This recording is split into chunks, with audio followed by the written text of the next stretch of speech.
Hello everyone and welcome to the first BSides Johannesburg. I'm really happy that this is finally happening. I think there's a dearth of community events, specifically in Johannesburg, and this is a huge step forward to fixing that problem. I can't actually see how many people there are. This is the advantage of there not being a lot of lights, but it looks like a lot of people. So well done to the organizers. And like Shifty was saying, it's a volunteer event. So big thank you to all of the volunteers, big thank you to the speakers. I know how much you worked to put a talk together, and then to all the sponsors and everyone who's attending. So hopefully this is the start of something, 10 years from now, they'll have pictures of all of you at the first BSides Johannesburg. So today I want to do a non-technical talk, so I'm immediately out of my comfort zone. And I want to talk about something that I at least feel is important. And this is the weird thing about Keynote. You sort of feel like you must now talk about something that's important, but that you're immediately uncomfortable with. So in Cape Town, I talked about how I think we're not dealing with the root cause of cybersecurity's woes, which are criminals and crime. And here I want to talk about how we've got a pipeline problem, a skills pipeline problem, what the impact is on the market, and what I think we can do to fix it, which is predominantly community. And that's a lot of what we're doing here today. Okay, let me press the next button. I put this picture in because AI generated it, and I think I look far more handsome than real life. So if anyone reads the slides, they can believe that I'm more handsome. But I work for this organization called Orange Cyber Defense, which bought SensePost in 2019. And the relevant part here is I want to talk about some macroeconomic things, what I see about new entrants into the field, what I see from client behavior, what I see from the skills pipeline. And it's very much colored by my two roles. So the one is running a penetration testing business, or having been part of the penetration testing scene in South Africa for quite a while. But also we've got colleagues internationally that we spend a bit of time with. So we're able to kind of compare how that industry looks between the different markets. And then also in sort of selling security services more widely and to the customers that we speak to, the sense I get of how this stuff plays out. So this is my narrow view and perspective. Other people might have a different view. All right, so the problem I want to talk about today is how we don't have enough new people coming into cyber, and what the end result of that is, and maybe the things we could do and why we should do it. So I talk about this entry pipeline problem. Now, in a functional or perfect economy, should we say, the way new entrants come into the economy is through traditional tertiary education systems. So I spent a heady evening researching the Department of Education's reports, Statistics South Africa census reports. I've got about 5 pages of notes and graphs, and I turned it into one slide, and it really wasn't worth all of that time. But I can at least back some of this up with stats. So about 900,000 people registered to write matric in 2021, and of that, 705,000 wrote matric. Okay, so you already start seeing the drop-off at that level. Of that, while we had a 72% pass rate, only 36% achieved a pass that would allow them to go to university. What's it called, a matric exemption or university exemption. Of that, Statistics South Africa shows that only 11% of the people who graduate, who pass matric with a matric exemption actually go on to complete a bachelor's degree. So that's a pretty significant drop-off. And this is cumulative, so it's like reverse compound interest. That's 11% of the 36%. And then of that, looking at the census, this is actually from the Department of Education, only about 4% of people leaving technikons and universities actually do computer science or information systems. So from 900,000 students who write matric, we get this little tiny drop at the end of proto-IT people. Because importantly, this little drop is not the pool of new people entering security. This little drop is the pool of all potential new IT technical hires in the industry. So this is the pool of people who are going to become developers, who are going to become IT administrators and sysadmins, and feed the whole wider IT industry. So if we're relying on the traditional education pipeline, tertiary education pipeline in South Africa for new entrants, then we have a problem, which is why I work with amazing people who used to install stair lifts, who used to be biologists and zoologists, who used to be developers, because we can't rely on the traditional education pipeline to get new people in. The other problem we have, and I'm going to talk about this gap between new entrants and entry-level skills, is it takes time to train people. None of the people in this drop are security people yet. They're people who want to be security people. That means somebody with skills in a scarce skills market needs to train them. And because it's a scarce skills market, those skills are already in demand somewhere else. And if you're running a service provider, there's literally money attached to that. You pay these people a salary so that they can sell their services in the market. But if you're working at a large organization, you need those skills deployed to actually deal with the problem of cybersecurity. You now have to take the scarce skills, redirect them into training, which becomes quite expensive. And that's why you see so few of those happening. There aren't enough training and new entry and internship type programs in South Africa to really overcome turning this drop into, at least taking more out of this drop than just a few new entrants. But then the problem gets worse. As that drop then enters the job market, the skills pipeline, whatever you want to represent by that plumbing pipe, and we then have an emigration problem. So that the people who enter security are not internationally employable yet, but once you have some base level of skill, security is a global field with international employability, and South Africa has an emigration problem for skilled workers in general. So that double whammy hits us at the mid-level.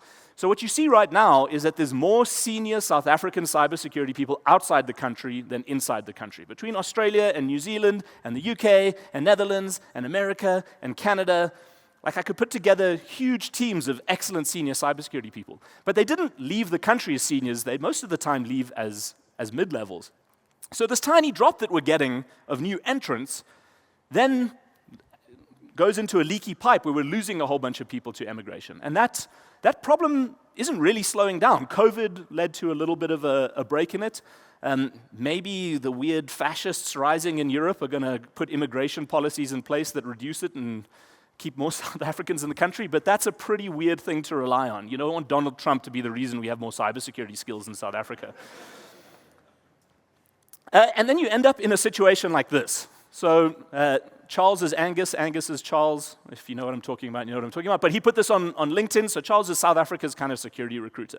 And he says he has over R1 million. I mean, I'm guessing 7 figures is more than R1 million. Over R1 million to give to someone to just be a senior pen tester. Now, unless you're employing for the most odious organization I can imagine, that sounds like a good deal, but he can't find them. He's got the network, he knows people, he's got pretty good price, but he can't find it. So the skill shortage is represented in the market. That even when you have a lot of money, it's difficult to hire that. We find that. It's impossible to hire senior people. The only way our competitors and us can hire senior people is by stealing from each other and just sort of pushing the price up, and that's no way to run a market. So there's this skill shortage at the top end, and what that means is seniority is very expensive. So this is a picture of Leon from yesterday rolling in his money. No, I'm kidding. So seniors are both overworked and overpaid in South Africa. No, they're not overpaid. You're all worth your weight in gold. But their skill is rare, and so the laws of supply and demand mean that there's limited supply, there's higher demand. And so it becomes very expensive. And because they're very expensive, you don't want to use your senior skills towards training initiatives. You need to use your senior skills to fixing this problem of cybersecurity in whichever way you do that in your organization. And so when that expensive seniority hits the market, you end up with this narrowing of the market. So while there's a wide demand, let me rephrase, while there's a wide need for cybersecurity, there's only a very small subset of the market in South Africa that's actually serviced by cybersecurity.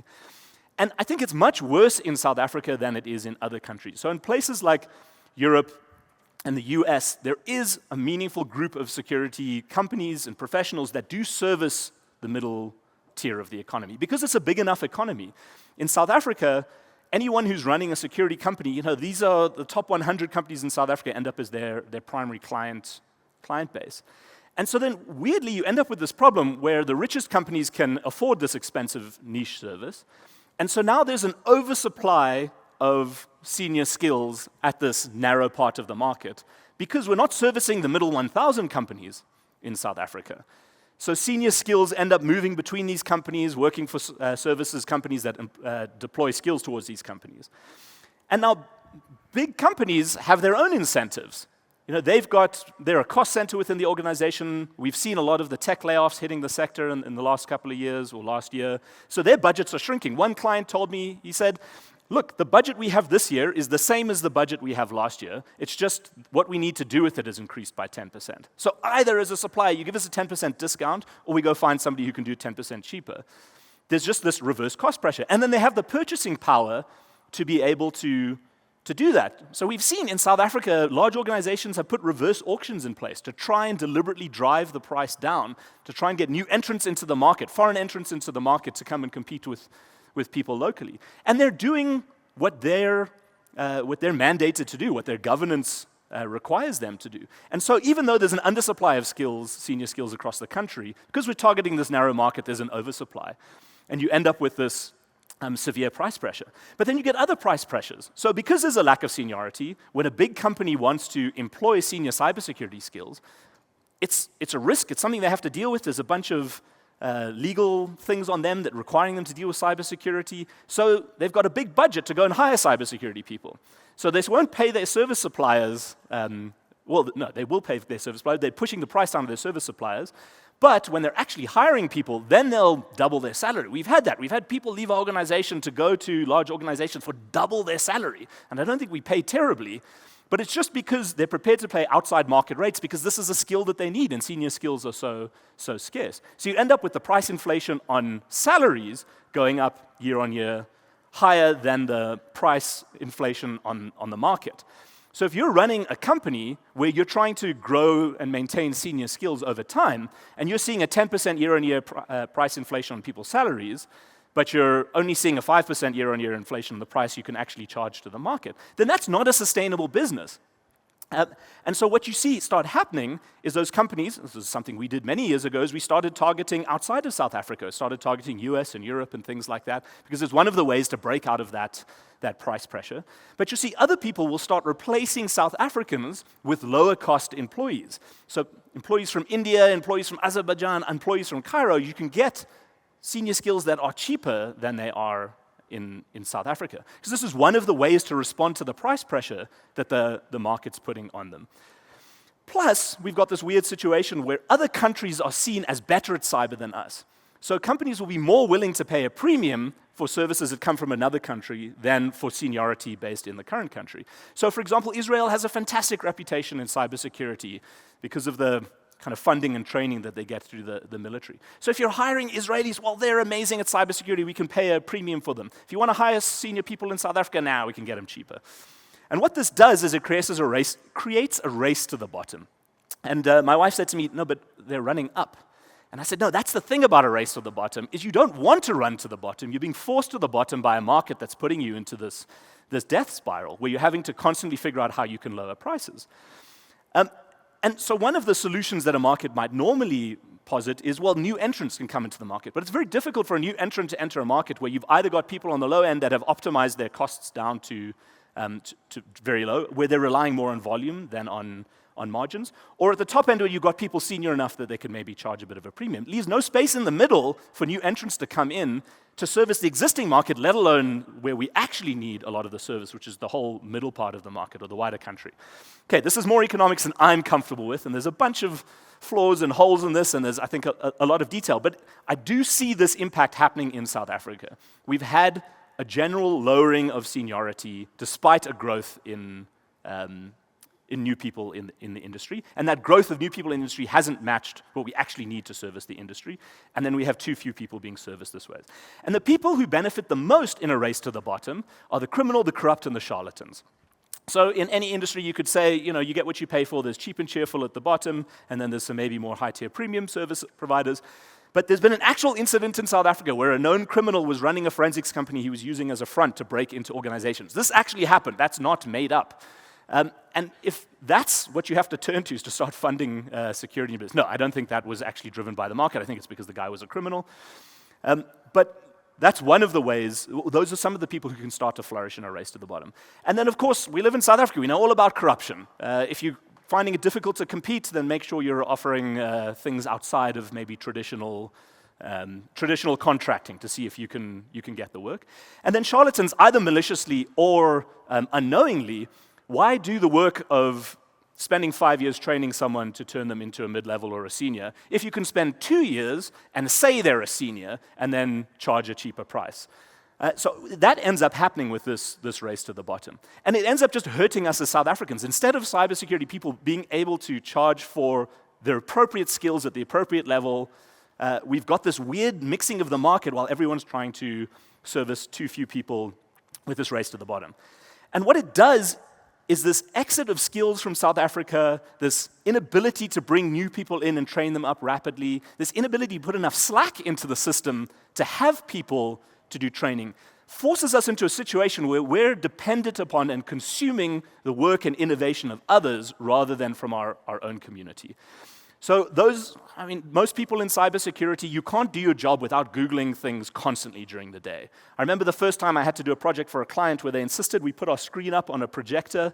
It was the most nerve-wracking thing. Like, what if they find out that I just Google all of this stuff?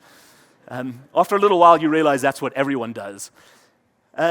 And if we're relying purely on stuff created by other people, what it does is it kind of gets us into this complacency where I don't need to create or contribute anything. I can just use stuff from other people.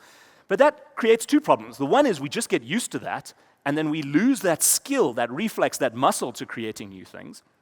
Plus, we end up converging the work we do on the interests of others. So we're in South Africa. We're all the way on the southern hemisphere. Every time I have to fly to Las Vegas for Black Hat, I'm reminded just how far away from the rest of the world we are. But we end up engaging in the defense of our IT systems in the way Americans do. There's this unholy focus on Active Directory, arguably because it's widely deployed. I think there's a necessary focus on there. But we end up consuming the tools written by other people around Active Directory and not maybe building our own. But more importantly, there's a world of technology out there. If you just think about your laptops and your phones or the technology all around us, there's thousands of opportunities for things to get hacked. That's what hackers know. And there's thousands of opportunities for things that need to be defended, which is what defenders know. But then our security research converges around a few handfuls of things because we're dependent upon researchers being produced by other countries. So it turns us into consumers, and then this becomes a cycle. The more we consume from other countries, the less we get used to building it ourselves and able to create it ourselves. The more we're unable to train juniors up, the more we can't retain our mid-levels as they emigrate, we end up with this problem getting worse and worse. Okay, so South African InfoSec, much like Johannesburg, is a functional city. It works, right? I'm not saying the industry is doomed, and if you're new, if this is your first conference, you must just leave and go become an accountant because it's all doom and gloom. Johannesburg works, despite the best efforts from our politicians. I can go down the road. I just know that road used to have a pavement, and now it's a grassy plain. It's weird trying to explain that to my children. But so much like Johannesburg, things are functioning. But with a bit of spit and polish, I think we could make it better. We could accelerate ourselves into a future that is brighter and more exciting for the people in this room in your day-to-day lives. Okay, so what would that future look like? What's the future I'm trying to convince you of? So the one would be a thriving market. So what do I mean by a thriving market? It's a market where the demand is supported enough commercially that new entrants can find roles, and that those new entrants can advance through an organization to mid-levels, to seniors, because there is enough demand for those skills, and that the demand for those skills is at the right level. So the medium-sized organizations are able to employ cybersecurity skills at a reasonable price in the same way that large organizations are able to employ cybersecurity skills. That we're incentivized to create more companies, not a handful of one or two companies that end up competing between each other because the market's so small. And that there's enough slack in that system to allow for training, for development, for creativity. And it's a little weird when I say that because on the one hand, anyone who's ever talked at a big conference knows that stuff happens after hours at the best of times. But on the flip side, if you're working yourself after hours to try and get all of your work done day to day, you're not going to even have that slack available. And then with this thriving market, with there's lots of competitors, lots of people, it pushes charlatans out, or it pushes charlatans to perform, because there's enough options for a buyer, even if they're undiscerning, to be able to choose people who aren't charlatans at a good price. And then, of course, a thriving community, and that's really what we're here about today. I'm going to talk a bit more about community later, but I think this is one of the key things that we're missing in South Africa, and that's really hurting us. And so what does a thriving community look like? On the one hand, it's a place where we can showcase our skills, where people know where to find friendly hackers when they need to interview them on TV and things like that. And that can get the word out that this is an actual career. 20 years ago when I got into this, I didn't know security could be a career. I thought it was just a hobby that you did, or if you took it as a career, then you were a criminal. And we speak to new people who are entering our academy, and we see that same thing. They're like, oh, wait, security can be a career? I didn't know. We almost have to like proselytize security to people to convince them to join. So I think thriving communities can do that. It becomes a place where new entrants can find out about an industry, can meet people, can get that foot in the door, can learn skills.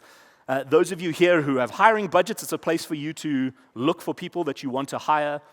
And then it can help to train mid-level people better. So you're sharing ideas. I benefited a lot from some of the early community stuff in South Africa because I was able to work with peers in other organizations and share ideas and show them rubbish scripts that I've written, and then they'd write it better, and then I'd want to write it better. And that kind of collaboration and competition can create good outcomes. And some of us are fortunate to have that in the companies that we work in, but not a lot of people are fortunate to it. And there's not a lot of those companies that are like that. So the more that we can do that in community, the better the outcome. And the outcome here is that we would like South Africa to be renowned for cybersecurity, in the way some other countries have been renowned for cybersecurity. And I don't mean that of the 60 million people in the country, 40% of them are all cybersecurity experts. I mean, if we increase this room size by 50% next year, rather than 10% growth, and that the number of people in here that weren't just attending to listen, but left to contribute, create things, to build community meetups, to build tools, to do talks themselves, increased at a higher than 10% rate. That would be fantastic.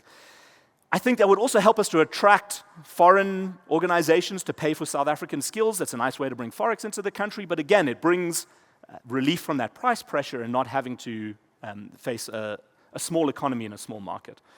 And then that work that we do outside the country generates more experience for our people to learn from and generate research from, and the cycle continues. Okay, nice idea, but how do we get from here to there? So I think there's a couple of things that we can do, but the problem we have is a chicken and egg problem. So on the one hand, we want lots of new people to enter the cybersecurity industry. So that's the egg problem. On the other hand, there aren't a lot of jobs for people in the cybersecurity industry. So how do we make the market bigger for them to? But there's a bunch of demand for it. So we've got people who want to join, and we've got demand, and we've got this weird broken cycle in the middle. Okay, so let's start off looking at the egg problem. I don't think there's a lot of exciting solutions at the egg problem. You just need to do the work. I had a conversation with Roelof Temming about this, and he said, you remember that passage in the Bible where they talk about throwing seeds everywhere, and some seeds fall on rock and don't grow, and some fall and grow, but they get choked by weeds, and some fall on fertile ground. I mean, it's just a game of numbers. Get out to schools, get out to universities, and talk about cybersecurity in whichever way you can. And not everyone wants to do that or will do that, but the people who are fired up about those kind of things should, because that will help us to make people more aware that it's even an option. And it's interesting recently listening to a lot of the economic impact of so-called Western first world countries, well, not just Western first world countries, and this problem they have with replacement rates, where they've got this aging population, and couples need to have on average 2.1 children to maintain a stable population. And if they have less than that, which is what's happening in places like South Korea and Japan, then they end up with this aging population and shrinking population. So if you think about that in terms of cybersecurity, in your career, in the entirety of your career, if you bring one new person into the industry, and now I'm not talking about mentoring someone, that's also work that we need to do, but if you bring one new person into the industry that stays, then what you've managed to do is replace yourself such that we have the same number of people in this room 10 years from now. Well, replacing yourself, I don't know. Some of us will die sooner than others, maybe say 20 years from now. But on the flip side, if you can bring 2 people into this industry, then we could potentially hit exponential numbers. But the reality is not everyone's going to bring new people into this industry, so you kind of need to bring 2 people in just so we can kind of hit a greater than 1 replacement rate and actually meaningfully grow the industry. So there's kind of an obligation on all of us, if we want to have a thriving community that's not declining, where we're dependent upon the work from others and just waiting until we can emigrate, is to bring more people into this community. And not everyone's going to do it, so if you're in a position to bring more than a few people in, you should do that. On the other side, we've got the market. So this is a report from the ISC, Squared, I think it is. They're the people behind CISP. They did this workforce study last year, and they said this often quoted stat. We just don't have enough cybersecurity people. The global workforce gap continues to grow even faster. The gap grew by 13%, so the number of people that we were unable to supply the market with got bigger. So in 2023, you need roughly 4 million cybersecurity professionals. They estimate that there's 5.5 million in the world, which is almost double the number of people needed. So great, there's this massive skill shortage. We need all of these people. But this was a comment from Jonathan. Is Jonathan here? Where's Jonathan? He's not here. Oh, it's going to be embarrassing for him. One of the guys we work with in Teams yesterday, when he said, I've got a friend he's entry level and he just can't find positions. And this is true for a lot of people. When they want to get into cybersecurity, there's just no jobs available for entry-level people, but there's all of this demand. And in the most ridiculous, you see these job ads where it's like entry-level position must have 5 years of cybersecurity experience. But if you think about it, what's happening is if I need a plumber and I don't have plumbing skills, I go hire a plumber because they have plumbing skills. It's very difficult for me to hire somebody who doesn't have plumbing skills and then train them to be a plumber with the plumbing skills I don't have. You have this starting problem. So unless you are a cybersecurity organization that already has cybersecurity skills, most of the time when you're hiring for cybersecurity skills, it's because you need them and you don't already have them. So you end up with a starting problem because you've got new entrants that need them and don't already have them, and you've got companies which need them and don't already have them. So who's filling this gap in the middle? And weirdly, in South Africa, a lot of the time, it ends up being pen test companies. Every pen test company in South Africa is running some kind of academy because it's the only way they can get new people into the industry. Meantime, the big organizations pretty much never run cybersecurity internships.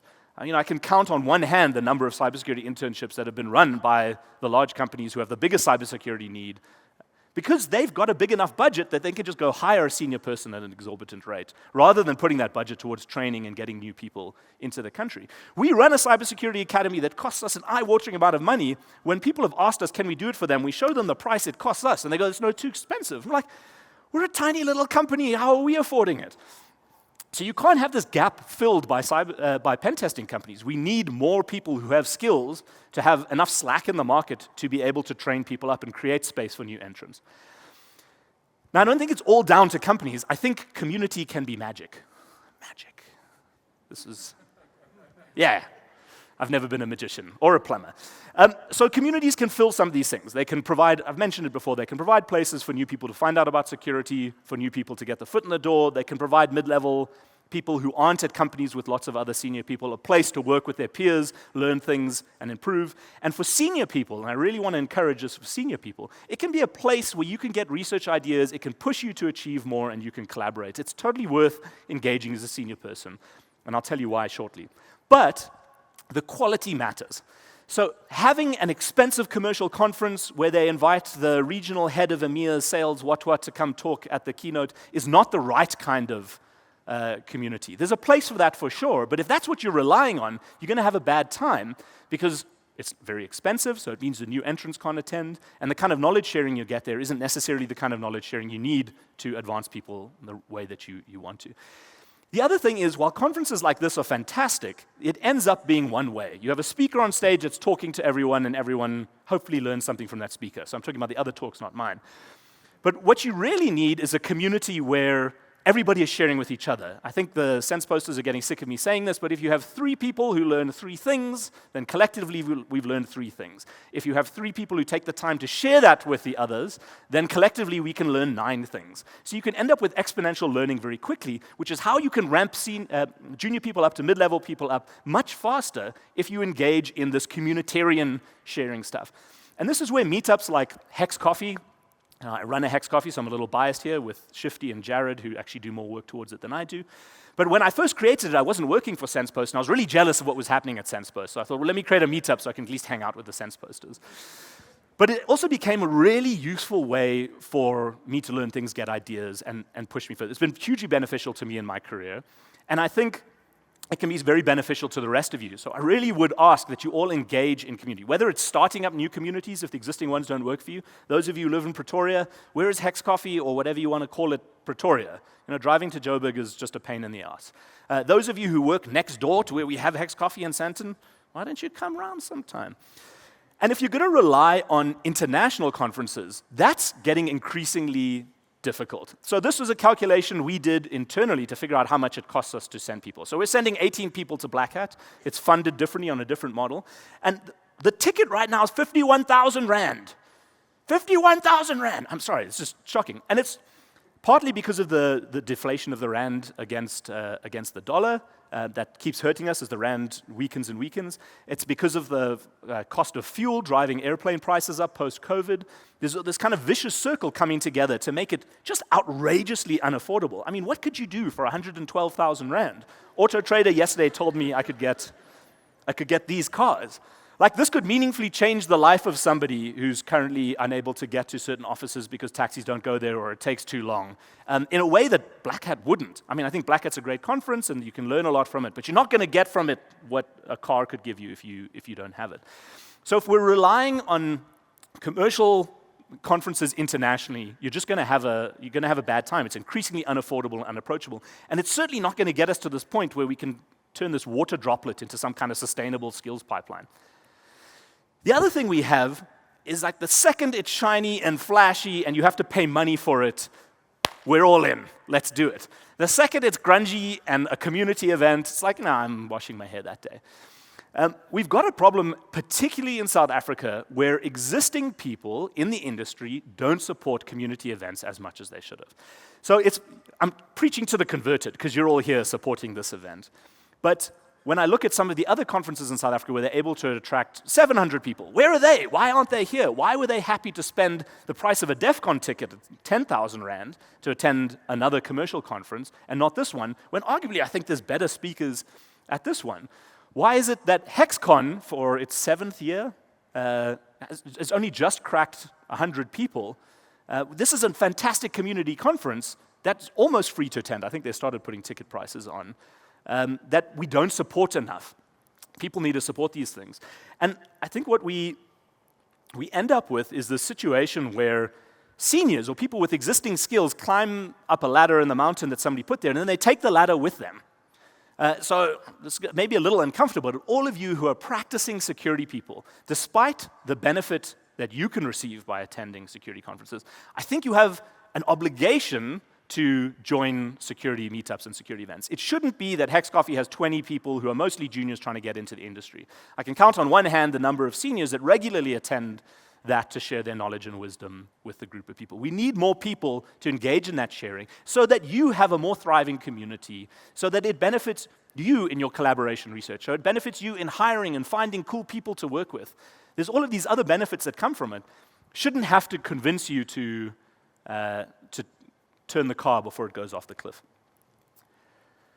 Okay, and then I think we should grow research. I'm not going to trod ground that has been well trod and better trod by other people. So there's 2 talks I want to highlight here. The one is by Haroon Meer, called You and Your Research. So Richard Hamming wrote this amazing paper, which I really encourage you all to read, and Haroon brought it to life, particularly for South Africa and the cybersecurity community, about what it looks like to do world-leading research, and more importantly, what trade-offs are required to do that.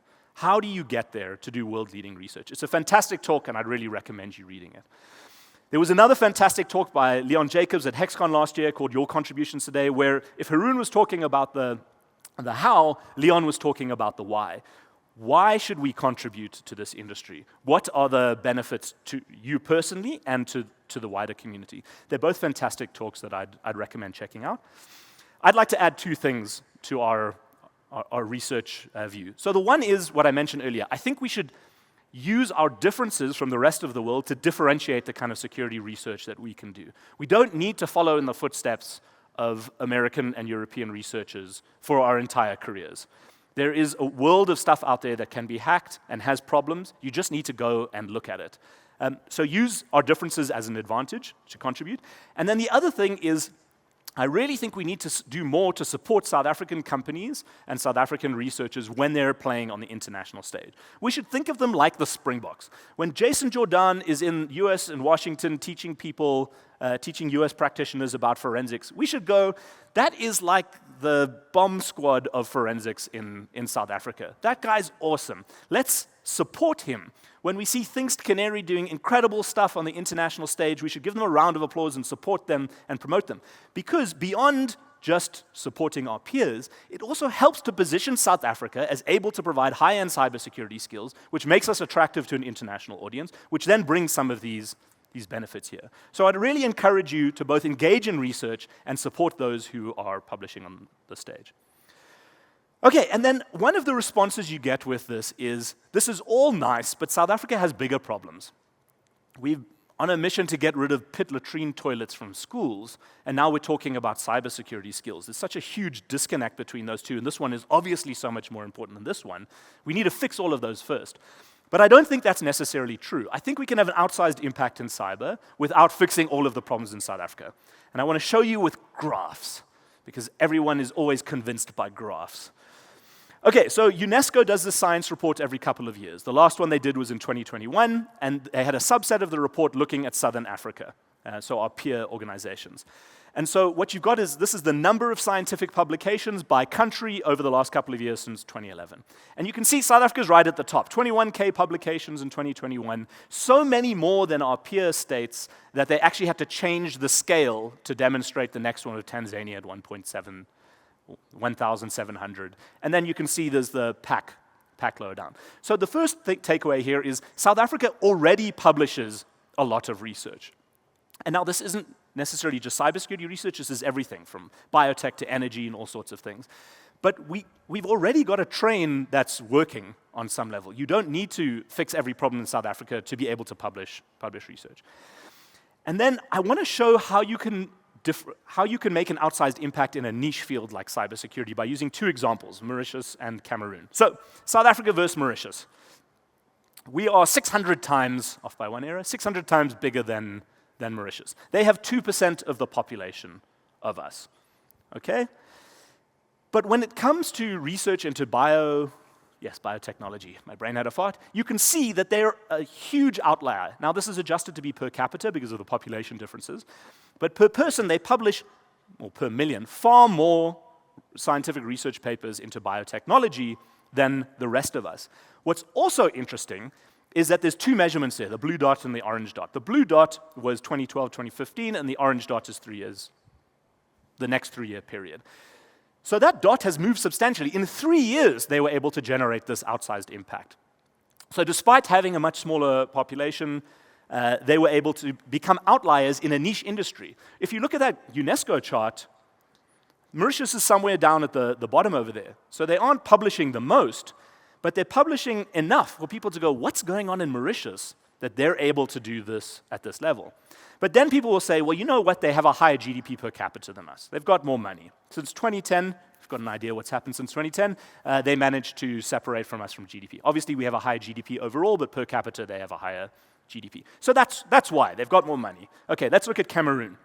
So we're 2.5 times bigger than Cameroon and have roughly double the population of Cameroon. And to take the GDP argument away, we've had a larger GDP per capita than Cameroon for many years. But when you look at publications on energy, Cameroon far outstrips us. What's also not shown here is Ethiopia, which even further outstrips that, but that's beside my point. Now, if you think about the people who have reason to perform scientific research on energy, I think South Africans have a pretty good reason. Like, you can literally sit in your home at night watching your light flicker, and you need no more motivation than what's in front of you. But somehow, we're just kind of on the same level as everyone else, whereas Cameroon is an outlier over there. So even in the places where we should be outliers, in a place where we're able to overperform because of our size, we aren't, and Cameroon is. And so between Cameroon and Mauritius, here they are investing in scientific research into AI and robotics. I've heard that'll become important in the next couple of years. And South Africa's sitting down there at the bottom. So the point I want to make with these is you don't need to be the US, you don't need to be the biggest behemoth in the room to be able to have an outsized impact. And cybersecurity is an incredibly small niche where, if we talk about this consumer problem, we're seeing that more and more internationally too. The number of contributions per capita in our industry is shrinking. Now, I don't know if that's because of the red versus blue. You know, red team doesn't want to share stuff in case the blue team burns it. The blue team doesn't want to share stuff in case the red team misuses it or actual criminals misuse it. Or if it's just because we can endlessly amuse ourselves by scrolling infosec drama on Twitter rather than engaging. But there's this general slowdown where people are becoming more, are consuming more, which means it's easier for us to have an outsized impact in that field because we aren't up against a group of people who are absolutely killing it. You know, there's singular individuals that produce a lot of the stuff all the time.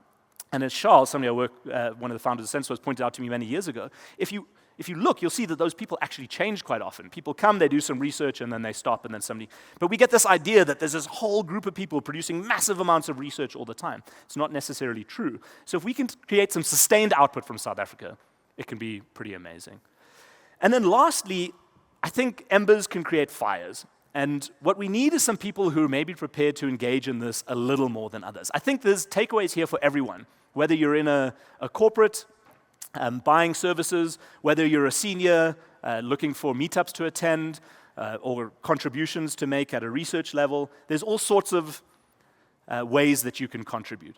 But I think there's a few exceptional people in this room who are okay with being a little uncomfortable, either to push themselves to produce fantastic research, or to push themselves to form a company that's going to become one of our shining entrepreneurs, or to push themselves to run a conference like this, where you have to ask Deloitte to bail you out because it nearly fell under, if I was reading that right. Thank you, Deloitte. So I think that's one of the ways in which we can take the existing exceptional individuals that we know exist in South Africa and use that to create outsized impacts in cyber. So on that note, thank you very much for your time. I hope you got some value out of this. If not, tell me and I'll just stick to technical talks in future.